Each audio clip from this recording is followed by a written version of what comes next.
नमस्कार। अफसरनामा में स्वागत है आपका। मैं हूं अभिषेक शुक्ल। अफसरनामा में हमारे साथ आज एक ऐसे अफसर हैं जो राजस्थान के बेहद ही छोटे गांव से आते हैं।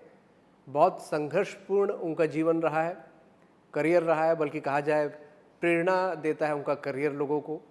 यूथ के आइकॉन भी हैं और शिक्षक, तहसीलदार जैसे पदों पर रहते हुए वो एक आईपीएस अफसर तक पहुँचे और बेहद ही सफल आईपीएस अफसर हैं।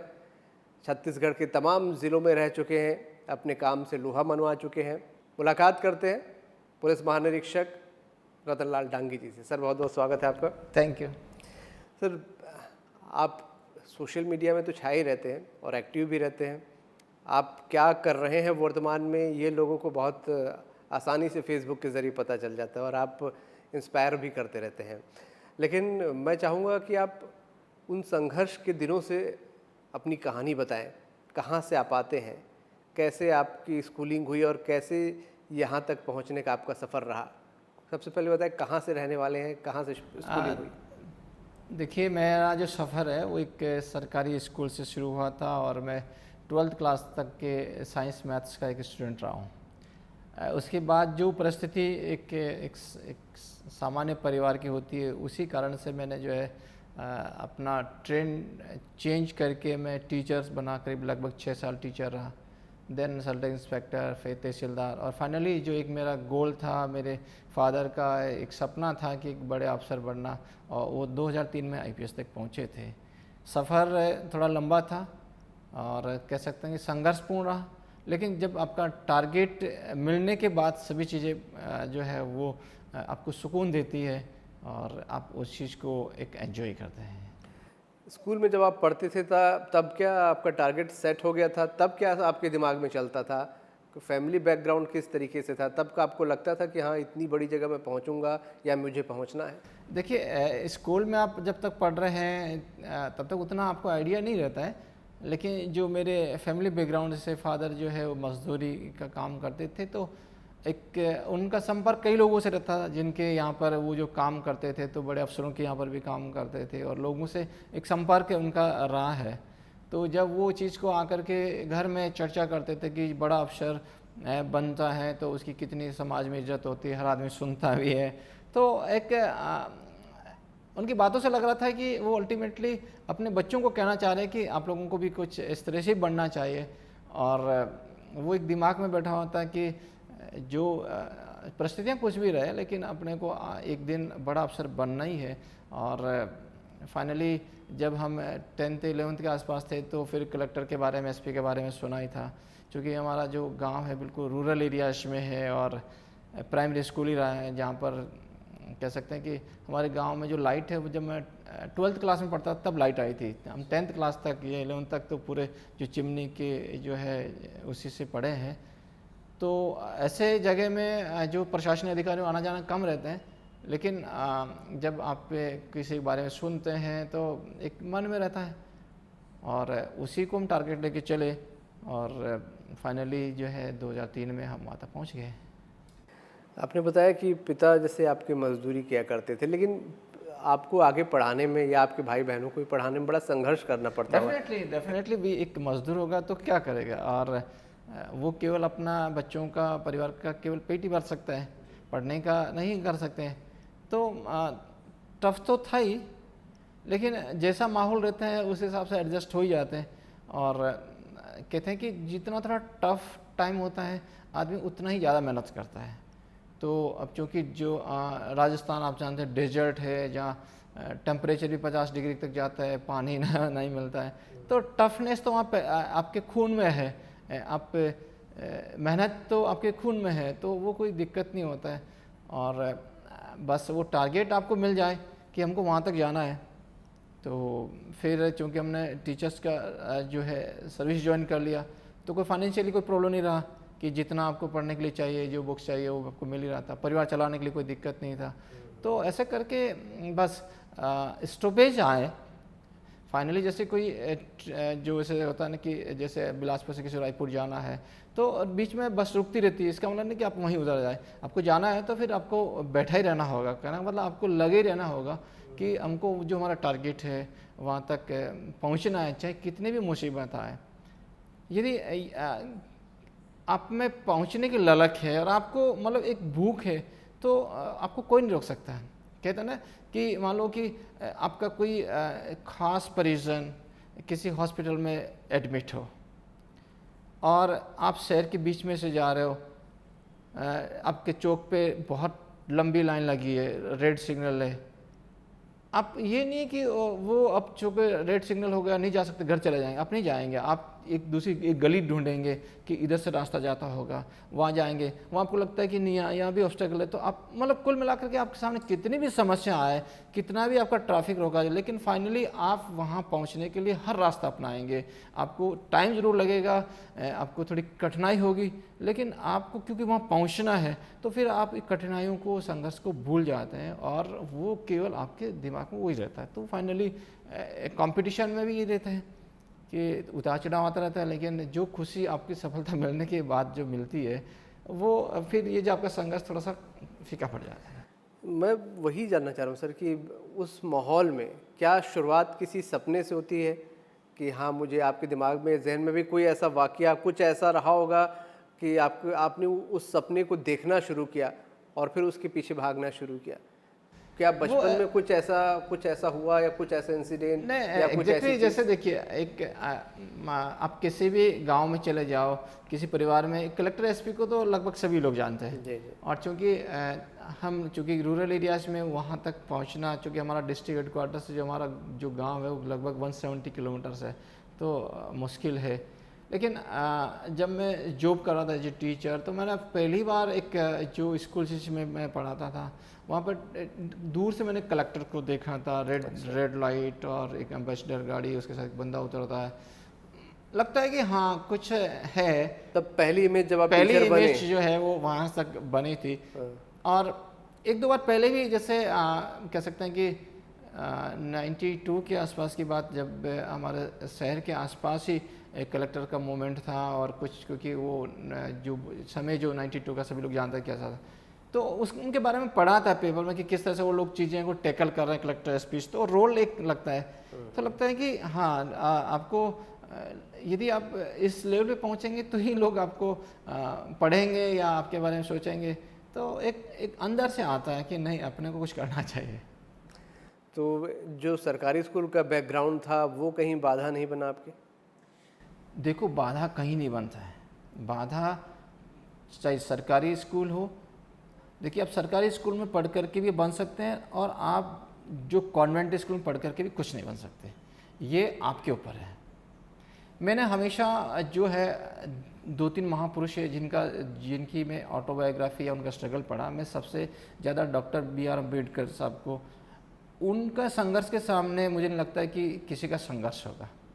आप अब्राहम लिंकन जी को पढ़ते हैं तो उनके संघर्ष के सामने हमारा संघर्ष कुछ नहीं लगता है। हम यदि APJ अब्दुल कलाम साहब की बात करते हैं तो उनके संघर्ष के सामने हमारा कोई संघर्ष नहीं है। नेल्सन मंडेला जी, ये 4-5 महापुरुष हैं जिनकी मैंने बहुत डिटेल में उनका जो पढ़ा है।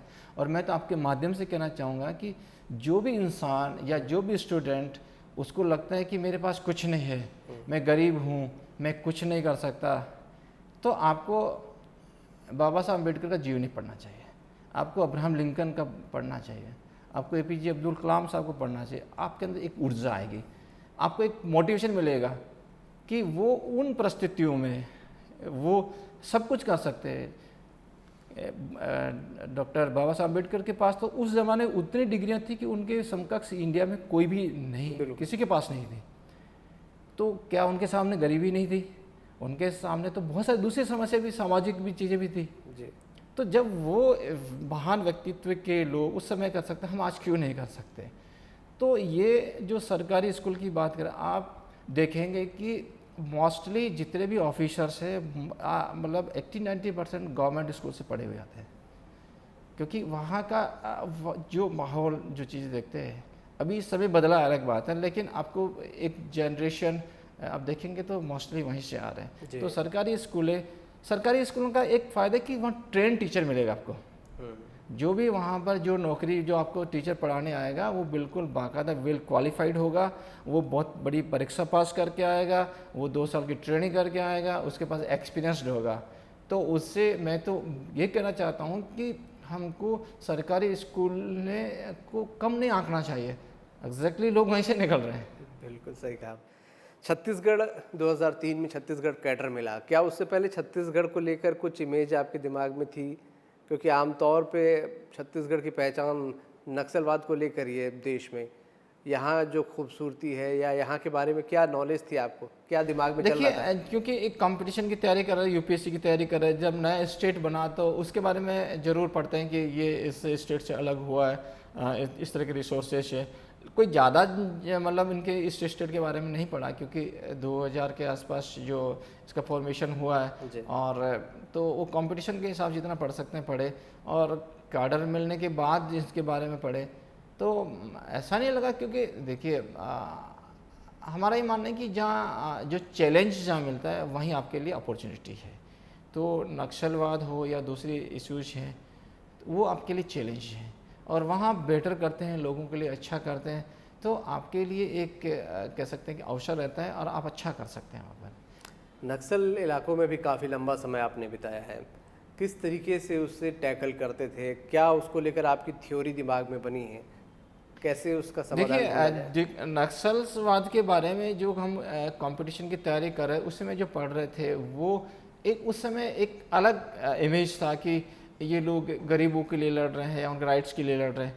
लेकिन जब मैं बीजापुर एज एसपी 2006 में गया, जब मैंने देखा कि जो चीज़ें हमको बाहर प्रोजेक्ट की जा रही है, चाहे मीडिया के माध्यम से या किसी कह सकते हैं कि जो अलग अलग जो राइट्स आते हैं, लेख आते हैं, उनसे में जो पढ़ा था वो और फील्ड में टोटली डिफरेंट था। वो केवल गरीबों की, आदिवासियों के हित की बात करते हैं, जरूर वो एक कवर है, अदरवाइज तो मैंने कभी नहीं पाया कि उन्होंने कभी आदिवासियों के हित में कोई काम किया होगा।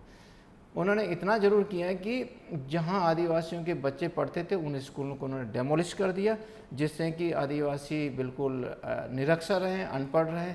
क्योंकि यदि कोई भी पढ़ जाएगा उस एरिया से, शिक्षित हो जाएगा, तो वो सवाल पूछेगा।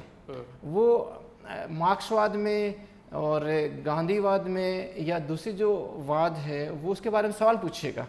तो वो कभी नहीं चाहते कि लोग जो यूथ है, जो ट्राइबल है, वो पढ़े लिखे, और पढ़ाई लिखाई कहाँ स्कूल में होगी तो स्कूल को डेमोलिश कर दो। वहाँ पढ़ाने के लिए गुरुजी स्कूल जाने के लिए सड़क का यूज़ करेंगे, सड़क काट दो।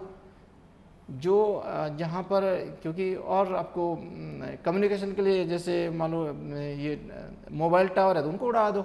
कुल मिलाकर के वो उनका कोई मकसद नहीं है, उनका केवल मकसद ये है कि आतंक बना रहे और उस एरिया से जितना उनको ले मिल सकता है ले ले। लंबा करियर आपका यहाँ पे रहा है, कोई यादगार मोमेंट्स, कोई चैलेंजिंग मोमेंट्स आपको लगता हो कि वो करियर में आया और बाकी यादगार रह गया, हमेशा याद रह जाएगा? चैलेंजिंग की बात करें तो हम बीजापुर की या बस्तर की बात करते हैं कि जैसे बीजापुर से गंगेलूर एक करीब 24 किलोमीटर का रास्ता है, जिस पर 2005 में नक्सलियों ने एक एमपीवी रोड ब्लास्ट किया था। उस रोड को कभी नहीं बनने देते। वो उस रोड को हम खूनी सड़क कहते हैं। लगभग 100 से ज़्यादा उस पर डेथ हो चुका है 24 किलोमीटर्स में। तो उस रोड को बनाने का हमने जो कलेक्टर्स और हमने मिलकर के एक बीड़ा उठाया कि इस रोड को हम बनाएंगे। नक्सलियों का जो कमांडर्स था उसने गाँव लोग इकट्ठा करके बोला कि ये रोड बन जाएगा तो मैं ये जो है सुसाइड कर लूँगा। हम उस रोड को बनाए और बाद में पता लगा कि 3-4 साल बाद में वो जो कमांडर है वो सरेंडर कर दिया और वो बीजापुर में ही काम कर रहा है।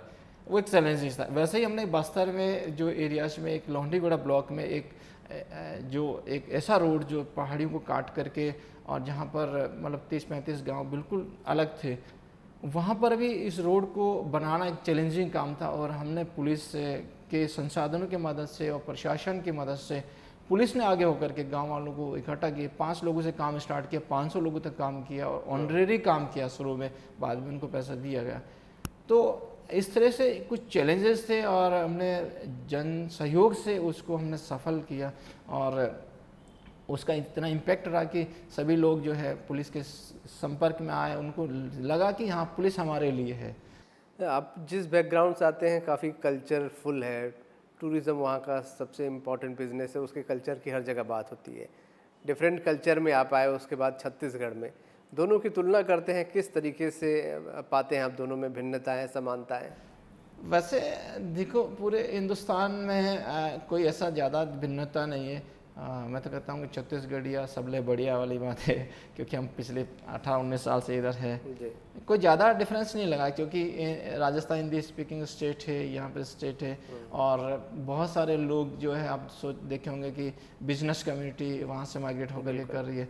तो मुझे कोई ज़्यादा नहीं लगा, बस ये कि यहाँ पर एक अपनत्व बहुत ज़्यादा है, लोग मतलब सीधे साधे और इतना अच्छा प्रेम कह सकते हैं कि, क्योंकि बस्तर ऐसे एरियाज में जहाँ पर जो ट्राइबल जो हमारे भाई बहन है, और उनके साथ हमारा इतना एक अच्छा था कि किसी भी प्रकार की कोई इन्फॉर्मेशन संबंधित हो, ये इतना मतलब मेल जोल की जो बात करें तो छत्तीसगढ़ का कोई मुकाबला नहीं है।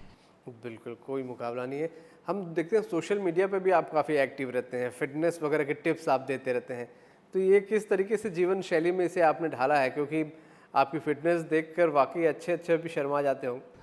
देखिए मैं मेरा एक मिशन जो मैं चलाता हूँ सोशल मीडिया पे, मिशन का नाम है guide the youth grow the nation, यानी जो यूथ है उनको गाइड करो, देश को आगे बढ़ाओ। ये एग्जैक्टली मैं बस्तर में जब था, मैंने देखा कि किस तरह से जो यूथ है वो नक्सल्स की तरफ जा रहे हैं या नक्सल्स उनको ले जा रहे हैं। तो हमने पाया कि क्योंकि उसमें कुछ गाइडेंस हम यदि उनको देंगे, उनको ये बताएंगे कि आपके लिए क्या चीज़ लाभदायक है, आपके समाज के लिए, देश के लिए, और क्या नुकसानदायक है, और उसी के साथ जोड़ते जोड़ते हमने जो उनको कुछ करियर काउंसलिंग की बात कर रहे थे और कुछ ट्रेनिंग वगैरह भी उन लोगों की करवाई थी।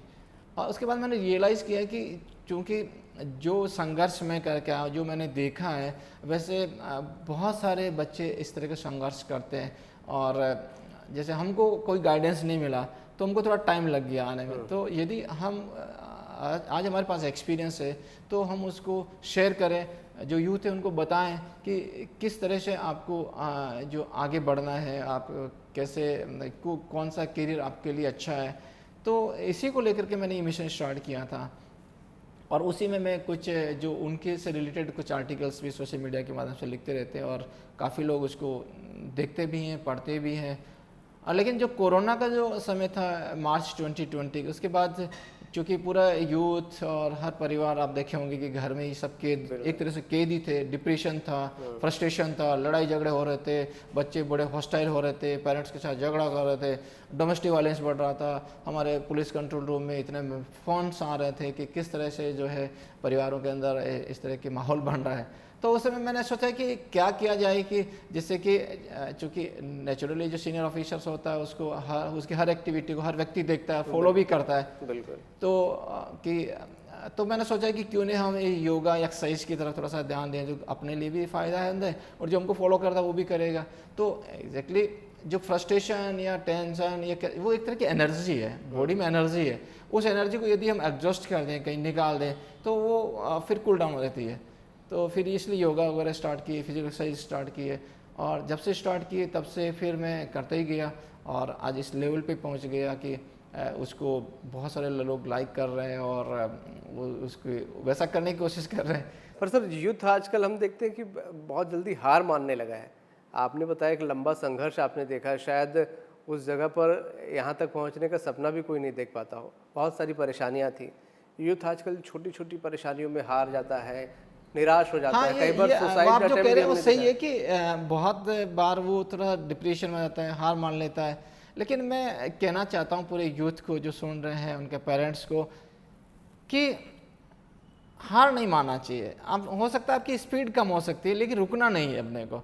आप जो है बहुत तेज़ दौड़ रहे थे, लेकिन आपकी कोई परिस्थिति कारण से स्पीड कम हो गई, तब चलना शुरू कर दीजिए। आप चल नहीं सकते तो हल्का हल्का करना, मतलब देखो रेस वो जीतता है जो रेस में बना रहता है। जो आप बाहर हो गए तो फिर नहीं जीत सकते। तो ये इतना बहुत जल्दी निराश होने की ज़रूरत नहीं है, और हर व्यक्ति में, हर इंसान में कुछ न कोई क्वालिटी होती है। हम जो गाइड कर रहे हैं वो केवल ये नहीं कि आपको PCS UPSC वाला, हम मतलब आप नंबर एक तो आप फिजिकली फिट रहेंगे तो आप कुछ भी काम कर सकते हैं, और एक आप बने रहेंगे उसमें, मतलब कोई भी काम करें, चाहे स्टडी करें चाहे बिजनेस करें, कोई निरंतरता ज़रूरी है, उसमें कंटिन्यूटी ज़रूरी है। और जैसे अपन खरगोश की कछुए की बात करते हैं, जैसे कछुआ मतलब धीरे धीरे चलता है लेकिन अल्टीमेटली पहुंच जाता है। तो ये कोई मैटर नहीं करता है कि आप कितने फास्ट चल रहे हैं। और मैं जो यूथ हैं, जो स्टूडेंट्स हैं, उनको ये भी कहना चाहता हूँ कि हो सकता है कि आप जीनियस नहीं है, लेकिन वो जो जीनियस है वो हो सकता है कि एक बार पढ़ने से एक चैप्टर उसको याद हो जाता होगा, लेकिन आप उसी चैप्टर को 3 बार पढ़ करके 4 बार पढ़ के याद कर सकते हैं। कहने का मतलब है कि वो यदि 1 घंटा पढ़ता तो आप 4 घंटा पढ़िए। ऐसा करके आप उसको कह सकते हैं कवर कर सकते हैं, बिल्कुल कर सकते हैं। तो कोई भी अपने आप को कमज़ोर नहीं समझे, आप कर सकते हैं और आप ही कर सकते हैं। तो वैसे तो समय आपको कम मिलता होगा, पर जब भी समय मिलता है क्या करना पसंद करते हैं, क्या हॉबीज़ हैं? देखिए मेरा जो ड्यूटी तो रहती है, उसके अलावा जब भी समय मिलता है तो मैं जैसे पिछले 1.5-2 साल से तो फिजिकल एक्टिविटी का आप देखेंगे मॉर्निंग 5 o'clock से 8 o'clock तक मेरा यही चलता है। अच्छा। और जब भी मुझे समय मिलता है तो मैं केवल पढ़ना पसंद करता हूँ। मैं जैसे आपको बताया कि जो ऑटोबायोग्राफीज़ हैं या बायोग्राफीज़ हैं, वो मोटिवेशनल चीज़ें हैं, वो मैं बहुत मतलब पढ़ता हूँ।